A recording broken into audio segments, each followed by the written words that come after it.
Hello, ನಮಸ್ತೆ. ಈ ದಿನ ನಾನು ತೊಂಡೆಕಾಯಿ ಚಟ್ನಿಯನ್ನು ಮಾಡುವ ವಿಧಾನವನ್ನು ತಿಳಿಸುತ್ತೇನೆ.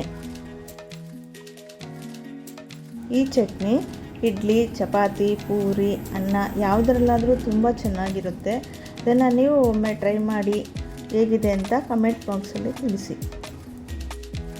ಬೇಕಾಗಿರುವ ಸಾಮಗ್ರಿಗಳು: ತೊಂಡೆಕಾಯಿ, ಟೊಮೊಟೊ, ಈರುಳ್ಳಿ, ಕೊತ್ತಂಬರಿ ಸೊಪ್ಪು, ಹಸಿಮೆಣಸಿನಕಾಯಿ, ಜೀರಿಗೆ, ಕಡಲೆಬೀಜ, ಸ್ವಲ್ಪ ಹುಣಸೆಹಣ್ಣು, ಸ್ವಲ್ಪ ಅರಿಶಿನ.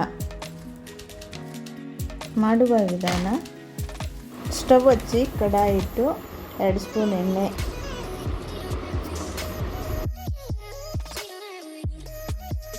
ಒಂದು ಚಿಕ್ಕ ಬೌಲಲ್ಲಿ ಕಡಲೆಬೀಜ ಹಾಕಿ ಫ್ರೈ ಮಾಡಿ.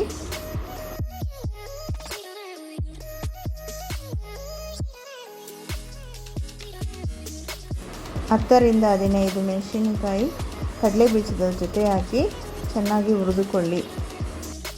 ಹುರಿದ ಮೇಲೆ ಒಂದು ತಟ್ಟೆಗೆ ಎಲ್ಲ ತೆಗೆದು ನಂತರ 1 ಸ್ಪೂನ್ ಎಣ್ಣೆ ಹಾಕಿ,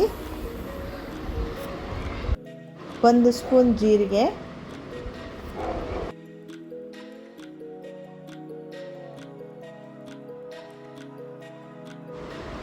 ಹೆಚ್ಚಿಟ್ಟ ತೊಂಡೆಕಾಯಿಯನ್ನು ಹಾಕಿ ಚೆನ್ನಾಗಿ ಬಾಡಿಸಿಕೊಳ್ಳಬೇಕು.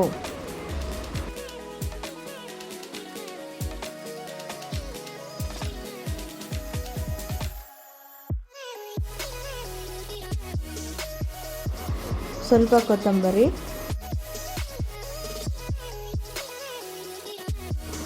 ಹೆಚ್ಚಿರುವ ಟೊಮೊಟೊ ಸೇರಿಸಿ ಬಾಡಿಸಿ.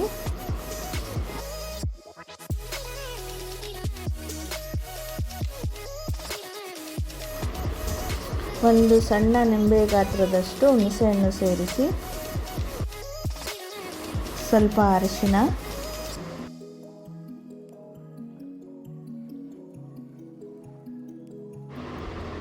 ರುಚಿಗೆ ತಕ್ಕಷ್ಟು ಉಪ್ಪನ್ನು ಸೇರಿಸಿ ಚೆನ್ನಾಗಿ ಬಾಡಿಸಿ. ಚೆನ್ನಾಗಿ ಆರಿಸಿ ಮಿಕ್ಸಿ ಜಾರಿನಲ್ಲಿ ಹಾಕಿ ರುಬ್ಬಬೇಕು. ಈಗ ಸ್ವಲ್ಪ ಹಸಿ ಈರುಳ್ಳಿ ಸೇರಿಸಿ ರುಬ್ಬಬೇಕು. ಒಗ್ಗರಣೆಗೆ ಎಣ್ಣೆ, ಸಾಸಿವೆ, ಕಡಲೆಬೇಳೆ, ಉದ್ದಿನಬೇಳೆ,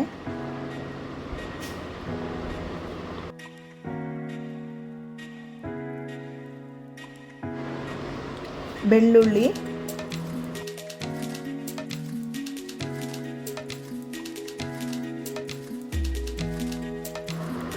ಒಣಮೆಣಸು,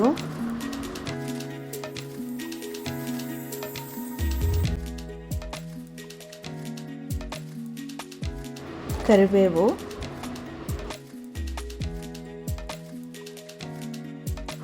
ಸ್ವಲ್ಪ ಇಂಗು.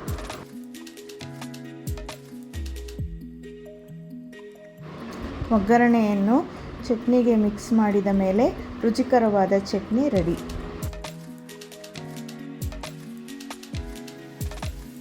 ಈ ರೆಸಿಪಿ ನಿಮಗೆ ಇಷ್ಟವಾದರೆ ಲೈಕ್, ಶೇರ್ ಆ್ಯಂಡ್ ಸಬ್ಸ್ಕ್ರೈಬ್ ಮಾಡಿ. Thank you.